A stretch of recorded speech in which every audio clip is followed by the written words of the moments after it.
Sunshine! In 1988, a Chinese sniper Xiang Xiaoping fires 31 shots from his Chinese Type 85 sniper rifle at attacking Vietnamese soldiers. He kills 30 of them. 31st one was a hit too, but he crawled back to the Vietnamese front line. Later on, Xiang Xiaoping said that missing that 31st Vietnamese soldier was his biggest regret of his life. Welcome to the special episode about the Chinese dragon.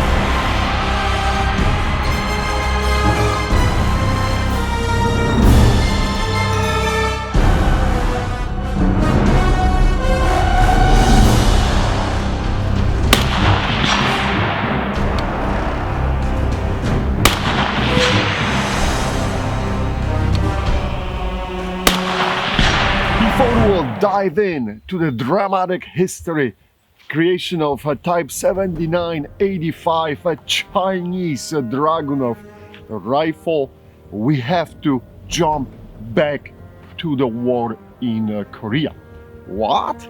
Let me explain. So, during the 50s, China was really in tight relationship with the Soviet Union. So when Joseph Stalin called in Mao Zedong and asked for the assistance in Korea, China was really not in a position to say no. They needed Soviets' help with their economy, with the development of military armament, loans, and things like this.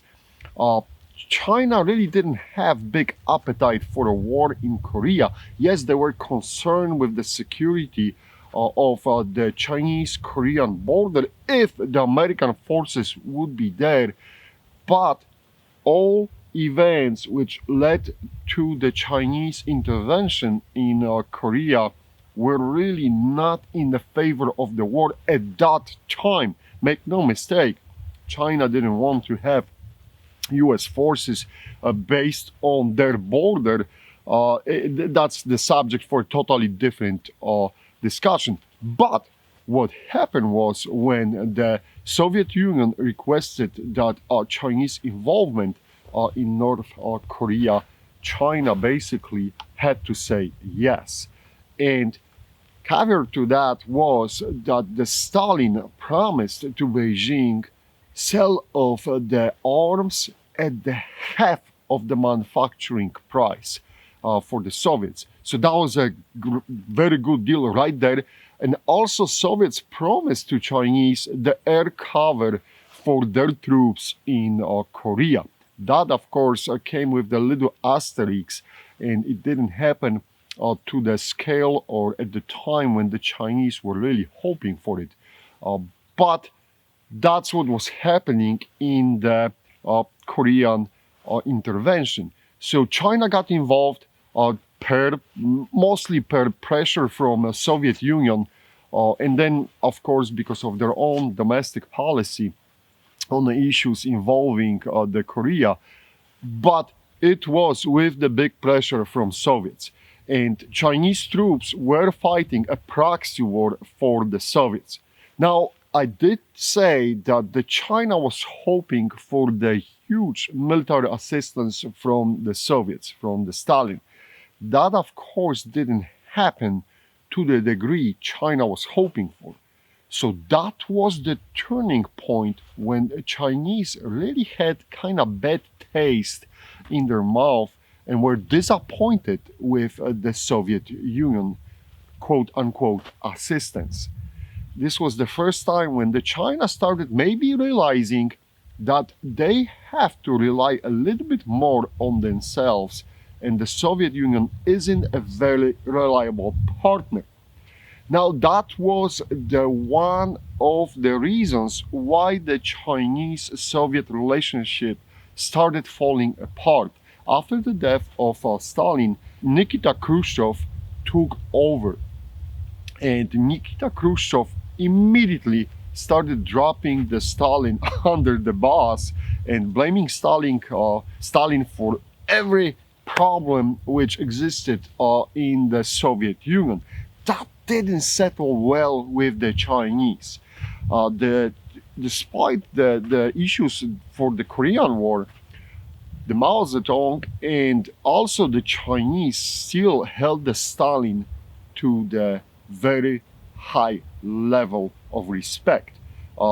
Basically, the Joseph Stalin critic was not allowed in China. So here you got the Nikita Khrushchev, that little bastard, blaming Stalin and throwing the Stalin under the bus on every issue possible, and that didn't jelly with the China very well. It went to the point when the Chinese accused Nikita Khrushchev of not being a communist enough in their eyes, and led to a really drop in the relationship between those two countries. So at the same time, we're talking about the late 50s, as you guys know, Yevgeny Dragunov started work to develop the SVD rifle. And from previous episodes about the Zastava M91 or PSL 54, you know that at the beginning, Soviets were really not sharing that SVD rifle with anyone else. We'll go back to the specific events and the history of the development Russian SVD in a separate episode. This is something phenomenal, and I'm going to cover this. But through the beginning of the 60s, when the SVD 63, I think if my memory serves well, the SVD was being fielded in to the armed forces. Not everyone was getting that rifle, even through the beginning of 70s. It was very selective, sweepstakes for the specific countries which could participate in those sweepstakes and enjoy those rifles. So, of course, because of the bad relationship between the China and the Soviet Union, the Chinese never had a shot at the SVD. So we are in the 60s, and in the 60s, the relationships between the China and the Soviet Union started falling apart even more and more and more. Border clashes were present. The people were dying on the both sides of the aisle. It was really nasty. Funny enough, Nikita Khrushchev gets muscle out from the position of being a top leader in the Soviet Union. Leonid Brezhnev takes over. And it was a hope at that time that the Brezhnev will bring some normalization of the relationship between the China and the Soviet Union. Brezhnev efforts were basically shut down, and there was no hope to salvage that relationship back. Now, that takes me to the basically end of the 70s. And in the end of 70s, the China was pushed to the corner by Soviets.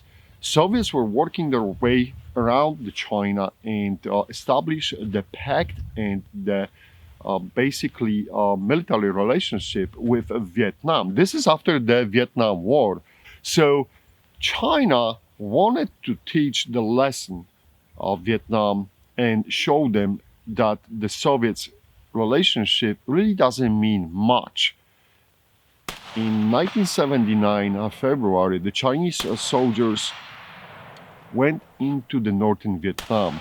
One of the pretexts was, of course, the atrocities against the Chinese minorities committed by the Vietnamese. But one of the main goals, make no mistake, for China was to teach the Vietnam lesson that they cannot rely on the Soviets. Why is that important? Because during that short war in 1979, Chinese soldiers captured Russian SVD. And that Russian SVD was used for a development of the Chinese Type 7985.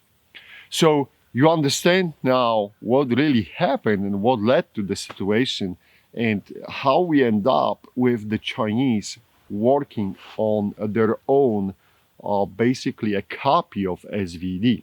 Once the rifle was captured, and they got a few examples, but once those were captured and moved to Beijing, immediately the work started, and the Chinese took it apart, put everything, the scope and the rifle, and they started working and creating the copy.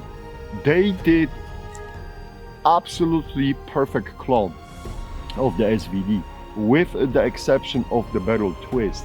The Chinese settled at 315 millimeters. So that was the only difference at that time between the Type 79 and the Russian SVD. Now, at the beginning, the Type 79 supposedly had some metallurgy issues. They were having issues with the firing pins and things like this, but it's hard to confirm it from the Chinese side. Either way, in 1985, the changes were made, or the early production mistakes were corrected, and the Type 85 was created. There is really no way to tell between Type 79 and Type 85 the difference of what's happening inside. So I'm tending to agree that the issues were related to the manufacturing process, and those were caught and removed and corrected. What you're seeing here is basically Type 85. This was also the export example sold to United States by Norinco. Now, there is a small difference between the export version of the rifle and the military version, which is still in use in the Chinese military.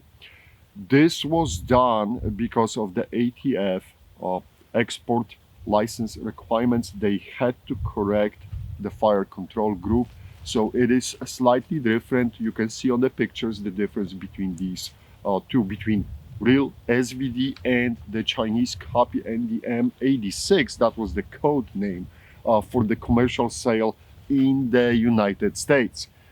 But from my understanding, from what I have seen, the Chinese Type 85 military version has exactly the same fire control group as the Russian Dragunov. Now, Chinese experienced some issues with the accuracy of the rifle, and they couldn't figure it out. They didn't know what happened when the Type 79 was created. The accuracy was not there. They performed multiple tests, and they couldn't compute what was happening.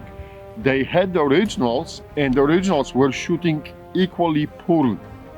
It turns out that when the rifles were captured, the Chinese really did not secure the correct ammunition for it.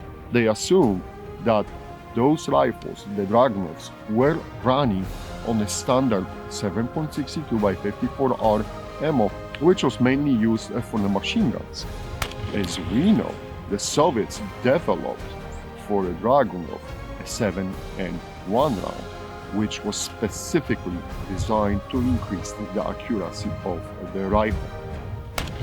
Once that was figured out, the Chinese felt a little bit better about themselves. They knew they didn't screw up. I will tell you that this Type 85 shoots the lights out. It is absolutely very accurate rifle. I can extend the legs on it only to 700 yards here, but I had no problems hammering the dipstick size target, and you can see from the footage that you really can produce a nice results with it. And it doesn't take much. The optic is working really good, the quality of the glass is really good, and the rifle shoots very, very well. Now, the Chinese never produced the copy of the 7-1 ammo, from my understanding. Again, if I'm mistaken, please post the comments underneath and I'll be happy to learn about it. But I couldn't find any documents suggesting that they ever produced the 7-1 or other versions of the sniper ammunition for the Type 79 and Type 85 rifles. So they learn basically to deal with it, with the shortcomings, by using the regular standard rounds. Still, rifle was extremely effective. I told you about the Chinese soldier who smoked 30 Vietnamese soldiers during that one event, and with 31 shots fired. So he got that one, the 31st Vietnamese soldier too. He was just wounded and he managed to crawl back. I think the record by the Chinese sniper is held, and it was over the 50 kills during the one of the many clashes with the Vietnamese, because the original Sino-Vietnamese war ended after like 3 months in '79, but unofficial clashes were going through the whole decade. So before the both countries normalized their relationships in like 1991. So very interesting developments regarding the Chinese SVD. And basically, if you go through the documents on the Chinese side and trying to dig into the history of creation of Type 79, they don't hide it. They say that because Soviet Union did not have any agreements about the intellectual property with China, they basically ripped off completely the design and created their own copy of the SVD rifle. Rifle is extremely pleasant to shoot.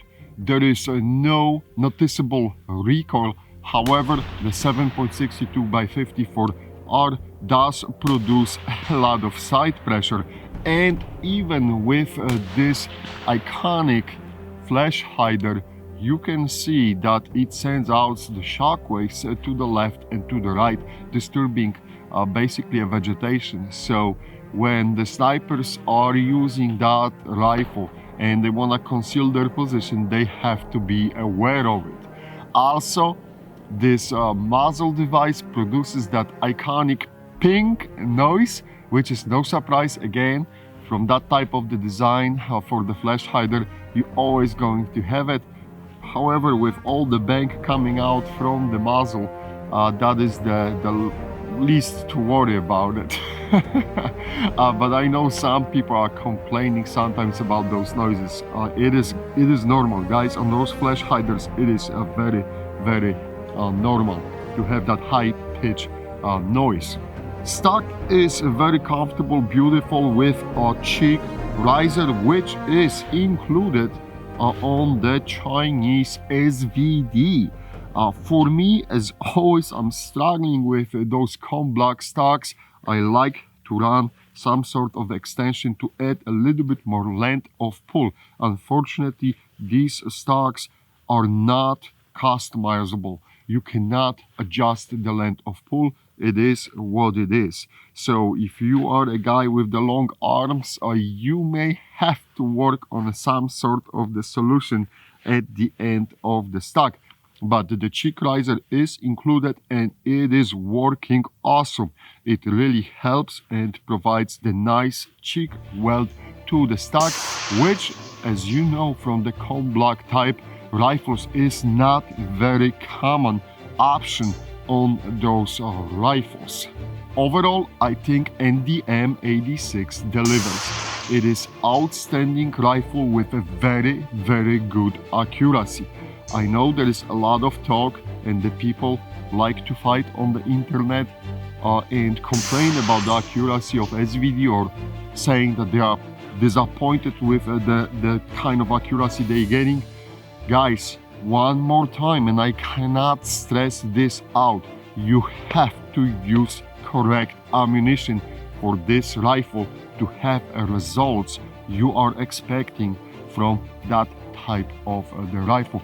If you're going to feed it with the junk ammo, guess what? You're going to have a garbage results out at the end. And this is true to everything. I don't care what kind of rifle you have. If you're not feeding it with the ammo it deserves, usually you're not going to have a good results. those rifles were and are used all over the world to this day, and they are performing and they are delivering the hits when the hits are needed. You don't want to be on the receiving end of this rifle, let me tell you that much.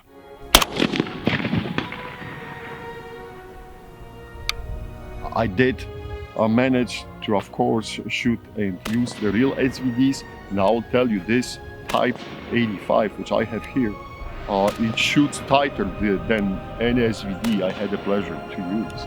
So my top of the head goes really to Chinese. They did a good job on it, but it is not really a Soviet SVD, right? So if you're looking for the clone of SVD, I think that you should start looking for those NDMs. They are still at, well, I want to say affordable price, but they are much cheaper than the SVDs. So keep your eyes open. All right, thank you guys. I hope you enjoyed this a little bit of the history and this episode. As always, thank you for watching those videos. Thank you for being with us. And big thanks for supporting us on the Patreon too, guys. Thank you.